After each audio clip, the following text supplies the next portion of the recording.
Welcome back to the high school wrestling rule video series. As always, my name is Alex Green. It's not changed since the last video. This is video number 23 in the series I'm doing. And this video, a lot of newer referees or people from, I've had different states message me about this video. And it is on referee evaluation criteria, performance criteria, how referees are judged for, say, like a postseason event, like a state duels competition, state tournament. So I hit up Mr. Google today and I found 10 different states and the evaluation form, whether it was through like a referee association or an athletic commission or a state association. Pretty much they all were the same. I don't know, I went to Pennsylvania website, New Jersey, Ohio, Michigan, Missouri, Tennessee, Florida. They all, like I said, they're all pretty much the same. And I'm going to go through this video and give you an example of each and talk a little bit about it. Let me run down the criteria. Like I said, pretty much all the same, different wording. First thing we're going to cover is the referee's pre-meet duties, followed up by your referee appearance and your physical fitness. Then we're going to go into positioning, anticipation of situations, movement on the mats, judgment and decisiveness, consistency, how to look for stalling, your match procedures, your situation management, how you hustle on the mat, your demeanor, your mobility, your referee signals, and your mechanics, which I have a video on that. If you haven't watched that, after you watch this one, go back and watch it. That way you can know all the referee hand signals if you don't know them already. We're going to cover, the last couple of things we're going to cover are how you can keep your focus under pressure in a big tournament. Maybe you've got a very highly contested, maybe you got the number 1, number 2 kid in a weight class in the state on your match, or on your mat, just the way that a tournament fell, or maybe you're refereeing the number 1 and number 3 team in the state. A lot of different factors, or even two people that don't like each other. I mean, I know that there's a lot of feuds in wrestling. You beat me this time, I beat you the next time, down the line. It's the way it works. But how to handle yourself under pressure in big matches. And then another one that a couple states had that I really liked, that I'm going to throw in here, is how I think, this is not coming from the NFHS, this is what Alex Green thinks about it, is how you interact with coaches, with wrestlers, with event personnel, whether it's a scorer, a timekeeper, statistician, on-site physician, a doctor, trainer, whatever the case is. But I really like that one. It caught me off guard when I seen it, and I was like, I'm going to put this on that video. So here we go. I know you from somewhere, don't I?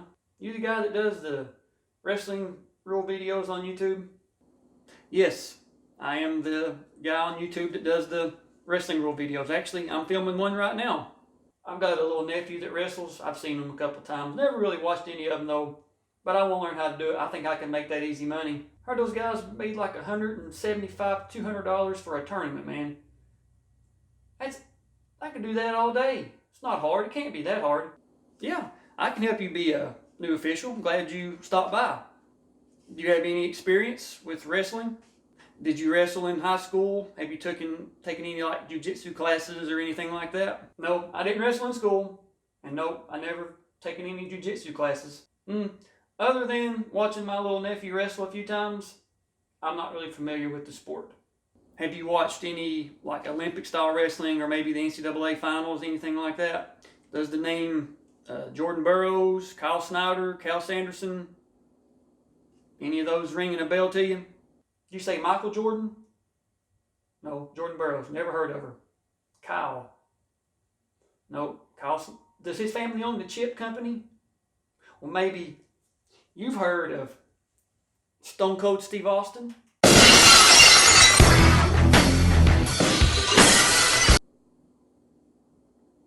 Stone Cold Steve Austin does not count. Can I be in the video? For real? Camera's right there. So I'll be on YouTube? What are you filming? Can I help you?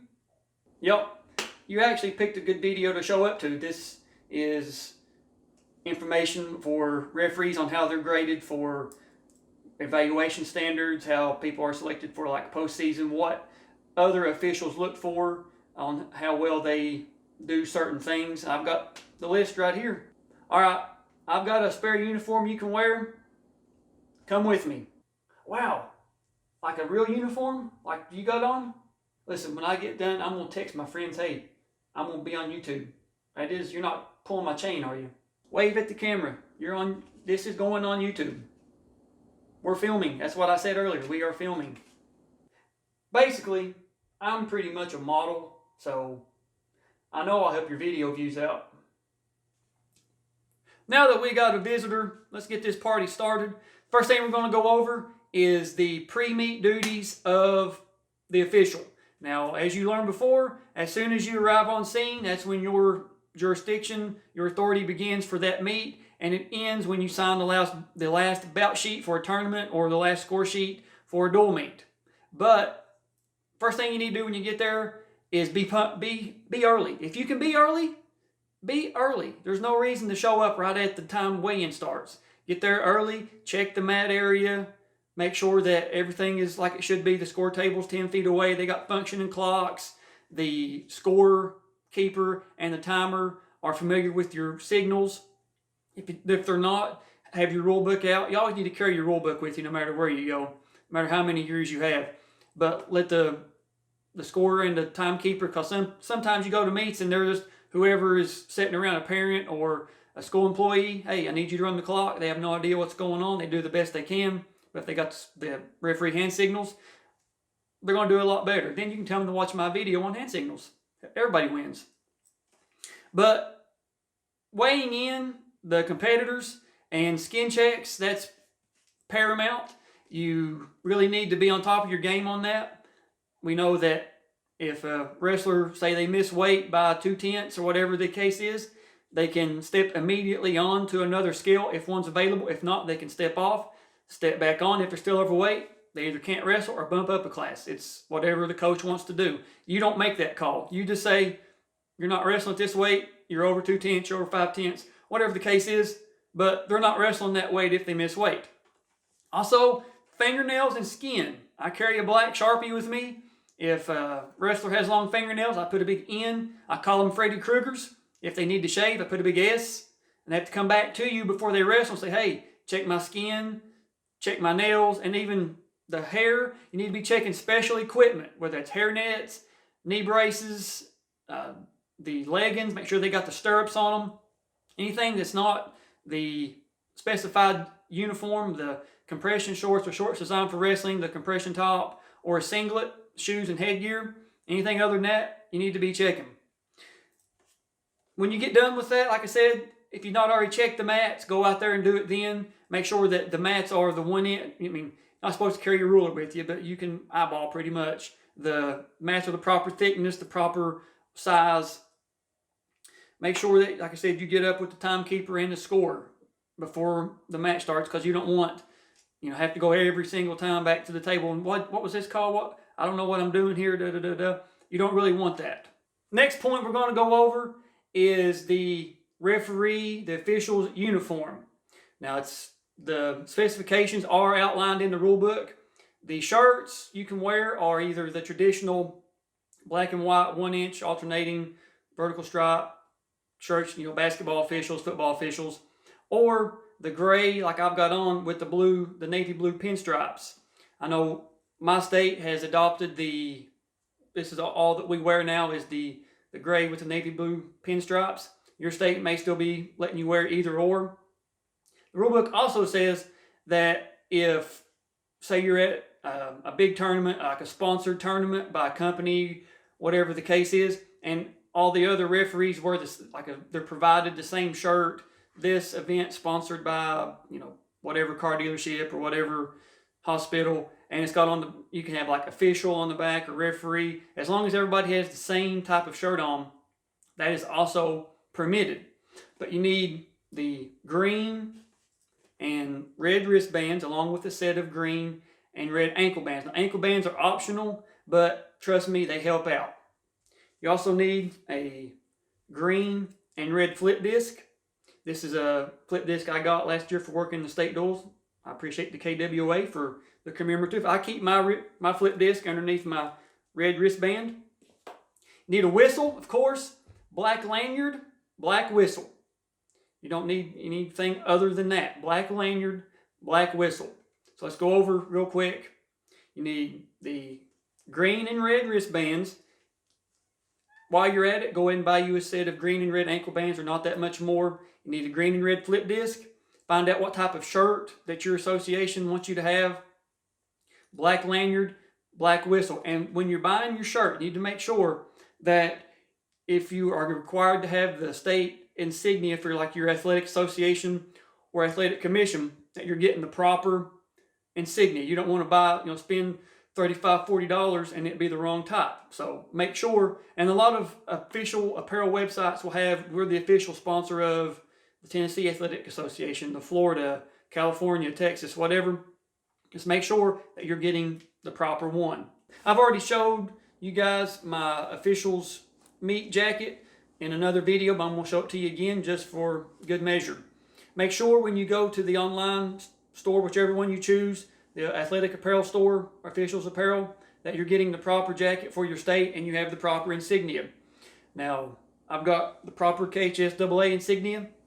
I've got my Kentucky Wrestling Official Association patch, and also our state permits. If you've worked postseason events, you can have that patch on your sleeve to signify that you've refereed whatever tournament. So check with your association, check with your commission, see what you can have. Some states allow you to have like American flag or other types of patches on your jacket.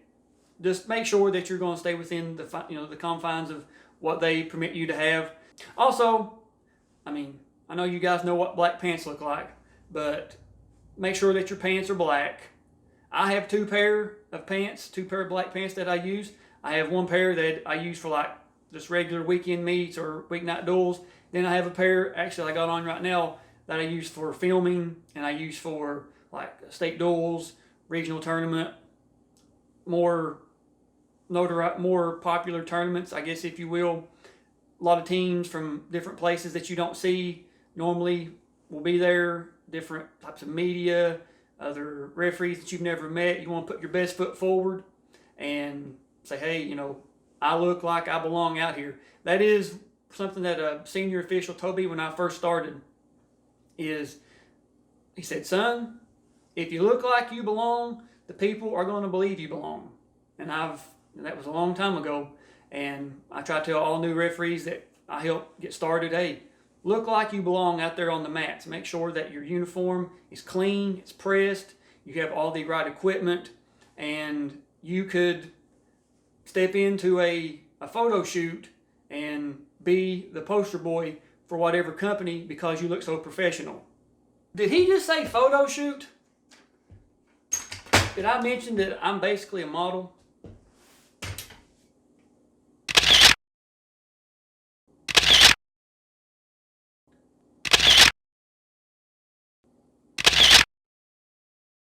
Another aspect of the referee's appearance is your physical conditioning. Now, I'm not saying you need to be able to run the New York City Marathon or compete in the Olympic triathlon, but you do need to be in somewhat decent shape because you're always going to be up and down, checking for the fall, counting near fall points. That sometimes your days are 10, 12 hours, and as you get older, your body doesn't work like it should. Certain things hurt that didn't hurt before. And you can be out there all day. Maybe you have two mats going with two referees, and you're out there all day long. Maybe get enough time for a bathroom break and like maybe a 15-minute hospitality lunch break. But you don't want to short the competitors of you not being in the physical condition enough to perform your duties like you should. So you got to be physically fit to be a referee. Well, I don't know if you know this, on top of being a model, but my middle name is Physically Fit. Do some.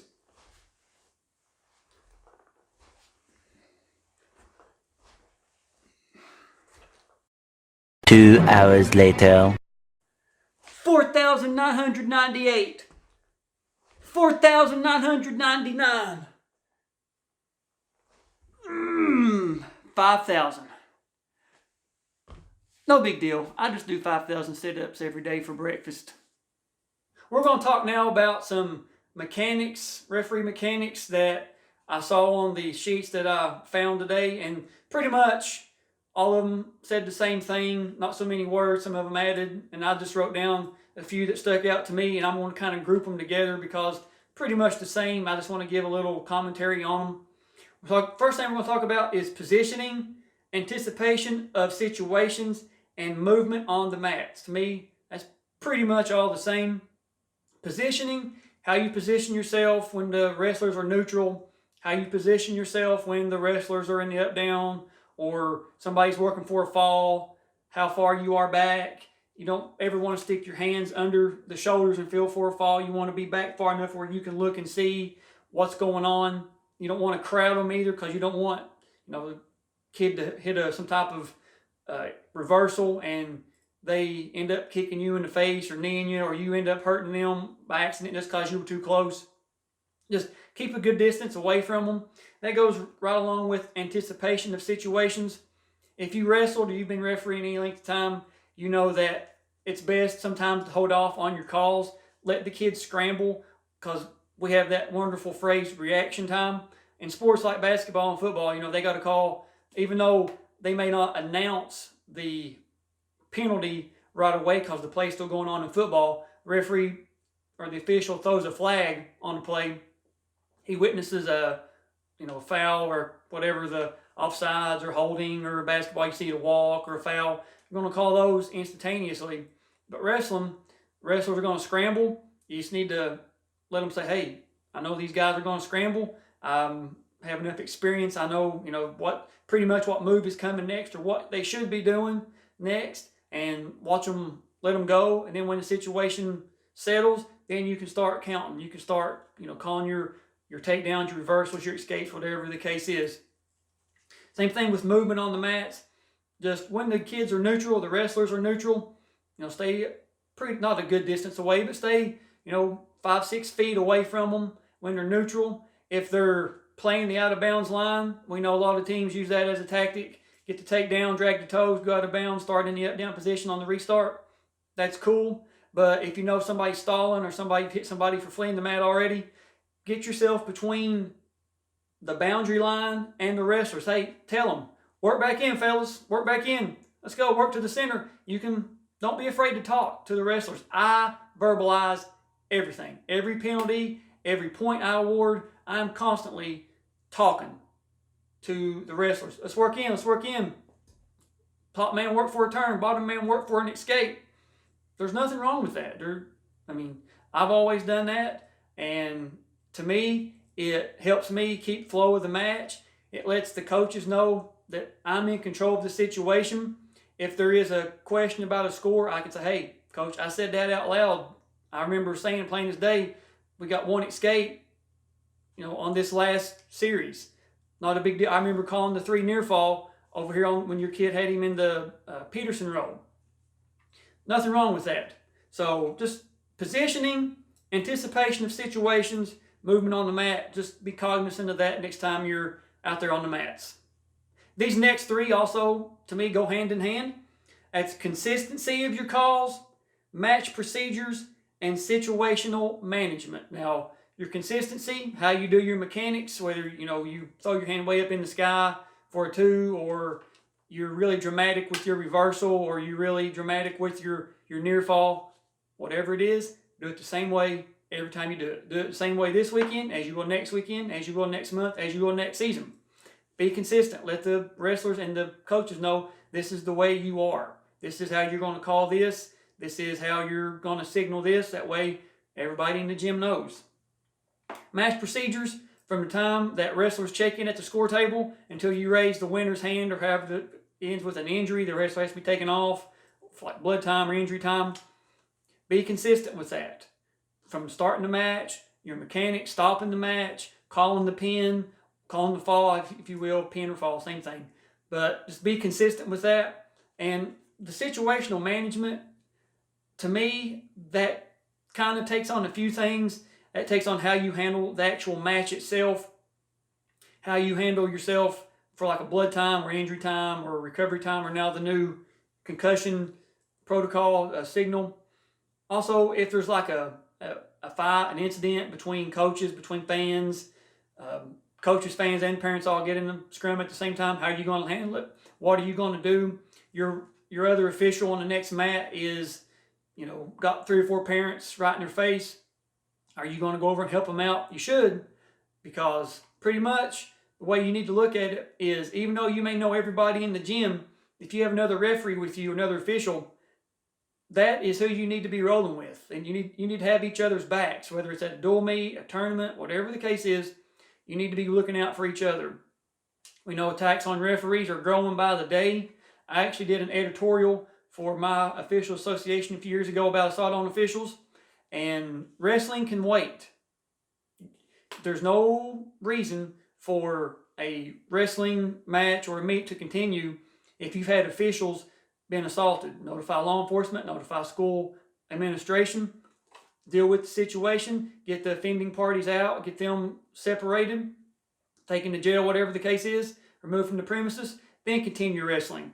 Don't make getting the meet over with or the match over with a priority over your safety or safety of everybody else in the gym. Remember that. Another one that I want to talk about real quick is demeanor. I'm not going to say a hyper person, but I like to laugh. I'm happy by nature. I'm not that heavy of a guy. I'm kind of, they would call, I guess, wiry or high strung. I'm, bouncing around a lot of times on the mats. I'm sometimes more active than the kids on the mat wrestling. That's just who I am. I've been that way all my life. And some people are stone-faced, no emotion, nothing, no matter what it is. If that's the way you are, be that way every time you're on the mats. Be yourself. Don't try to act like something you're not. Don't try to get out there and put on a show. Be who you are. Do what you do. And let the wrestling happen. You just call it like you see it.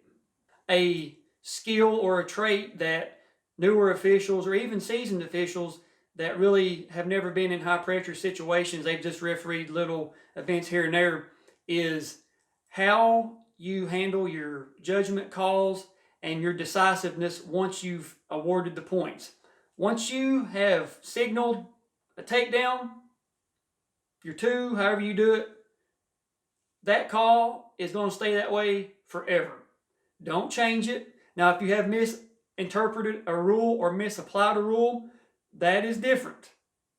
But once you make a judgment call, no matter if everybody in the crowd boos you or everybody in the crowd gives you, the biggest cheer ever was, don't change it. Be decisive. I am not changing this for nobody. Now, like I said, unless it's a rule that you have misapplied or misinterpreted, like for bad time or correction of errors, you can fix that. But you have to be decisive and you have to stick to your guns. You don't want to be wishy-washy. You don't want to let coaches or whoever influence you changing your call or the outcome of the match. You are the one in charge. You are the one in charge of the wrestling. You're not going to let a coach, you're not going to let somebody come in and just completely, as the old saying goes, bluff you or punk you out. You're the one running it. Stay that way. Alex was talking about judgment. I didn't tell him this, but I'll tell you guys. I'm basically a judge, even though I wear a graduation robe, and this really isn't a gavel. I took, I think, 2 semesters of criminal justice at my community college, so it's basically the same thing. I'm talking about judgment and decisiveness, so just want to let you guys know that on top of being a model and doing 5,000 sit-ups for breakfast, I'm basically a judge too. Another good trait to have, to be a good referee, a good official, is to have a good hustle. And I don't mean like how you make money on the side. Talking about just the way that you move yourself on the mat, how prompt you are, calling when you see it, you're calling it properly, you're calling it quickly. just general hustle overall. Just another little good trait to have.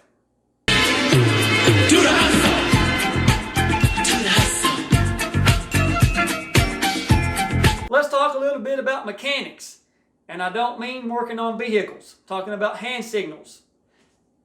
On top of having a clean and proper uniform and the proper accessories, looking like you know what you're doing, that wins the battle 95% of the time with coaches, wrestlers, and fans.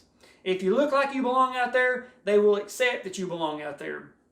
If you're out there throwing up your hands, giving the wrong signal, or having to wave stuff off, no, I meant this, it should have been this, I'm sorry.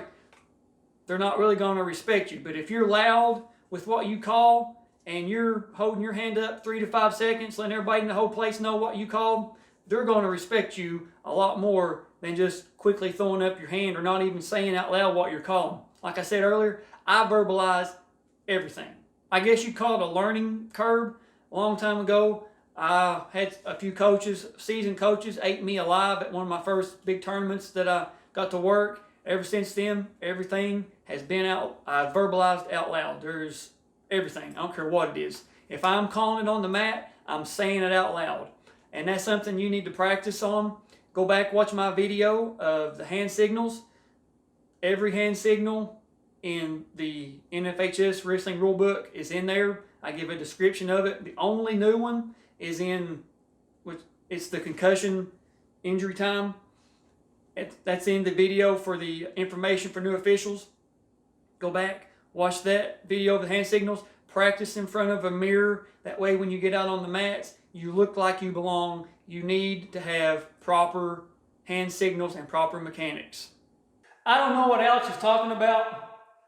On top of being basically a judge and basically being a model and doing 5,000 sit-ups, I'm also a good mechanic too, so I don't know what he's talking about.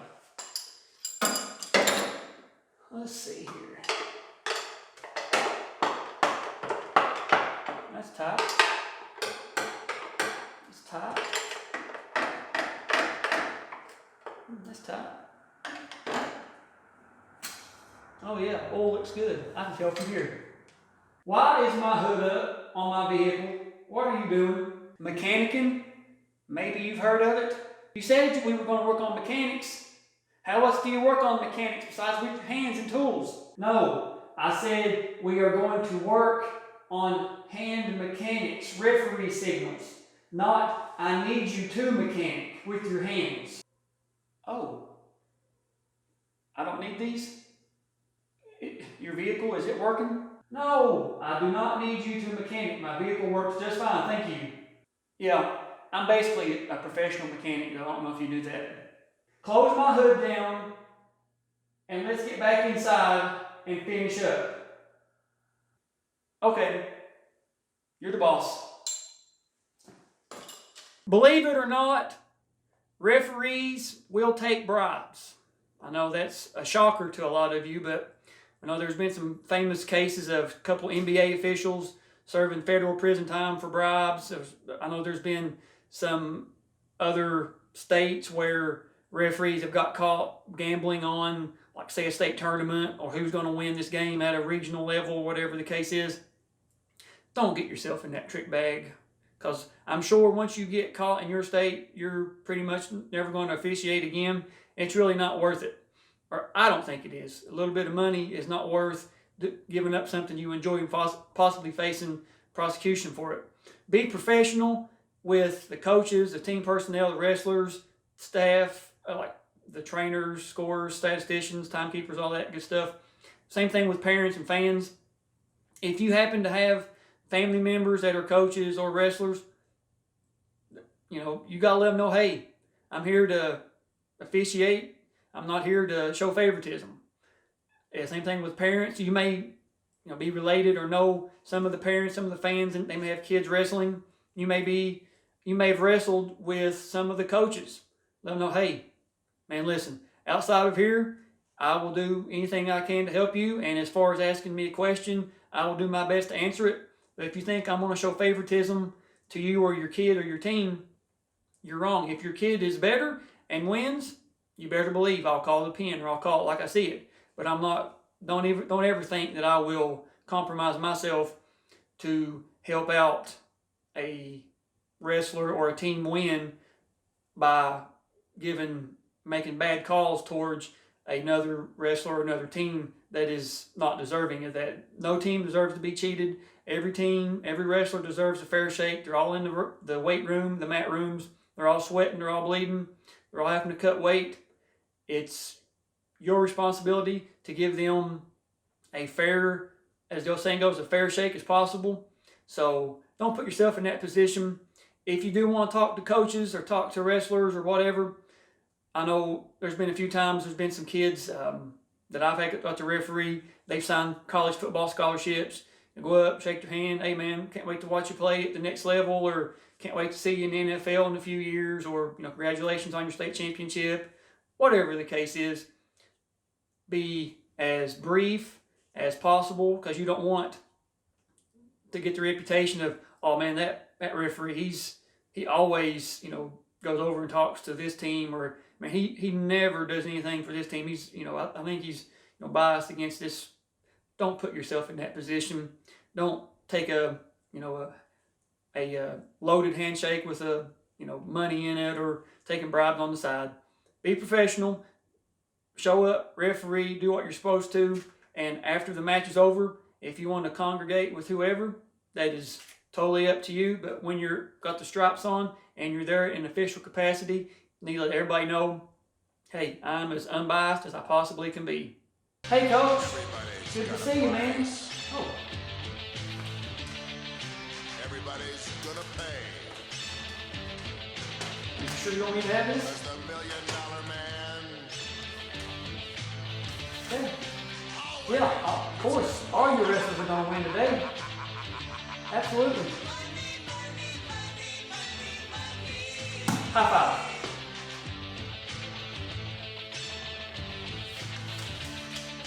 Some might cost a little. Some tournaments and some duels you're going to work, you're going to be out there on the mat yawning. Some of them are just so boring that you lose track and all this good stuff. Some tournaments you work, they are going to be like a pressure cooker. Like I said, you need to be yourself. If you're stone-faced, be stone-faced all the way through. If you're high-strung, be high-strung all the way through.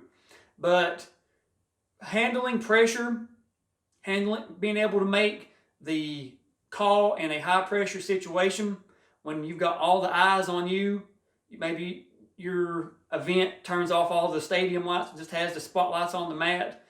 You could be refereeing the number 1, number 2 kid in the state for a state championship. You could be, possibilities are endless. Point being, there will be situations where you will be in a high pressure match, a high pressure situation. You need to learn how to handle that. You're probably, first couple of times, you're probably not going to do it. Maybe even 10 or 15 times. But you need to learn how you handle pressure, how you are going to handle this situation. You can't really do it till you've been there. But when you are there, you need to sit back and think, hey, all right, this is just like any other match. Yes, I've got 3,000 eyeballs on me. Everybody's watching me, and these two are the best in the state, but I'm still going to make my calls the same way I did if I was at a Tuesday night dual meet with two teams that are just starting up. Be fair, be firm, be consistent. Handle that pressure. Embrace it. I love having a high-pressure match. I thrive for that. I love being able to I don't want to use the word show off because that's not proper, but I want the people watching me to know, hey, that guy's a pretty good referee. He made this call. I agree with him on that. Even though, may get booed, it was the right call. I love that. I love having the pressure on me. You want to talk about pressure. This is a glass and it's full of water. Pressure.